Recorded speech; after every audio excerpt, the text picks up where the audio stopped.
Welcome to Blizzard Fire. We hope this video helps fire up your solution.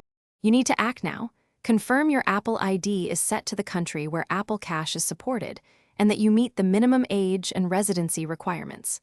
Enable two-factor authentication on that Apple ID and sign into iCloud and Wallet. Update your iPhone to the latest iOS, then set up Face ID or Touch ID for payments.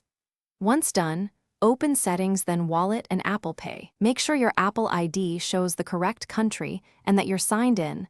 This starts verification. Next, proceed through Wallet, set up Apple Cash workflow, and follow every prompt precisely. When asked, enter your full legal name, date of birth, and residential address exactly as they appear on your government ID. Mismatches cause rejection. You will be asked to upload clear photos of your ID and a selfie for identity verification. Use good light and no glare. After submission, Apple's partner can take minutes to a few days to respond. Make sure you stay signed in and check email for requests.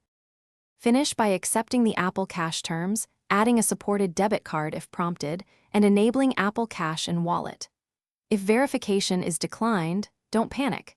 Confirm your Apple ID country matches your ID, correct any name or address mismatches, then resubmit the documents.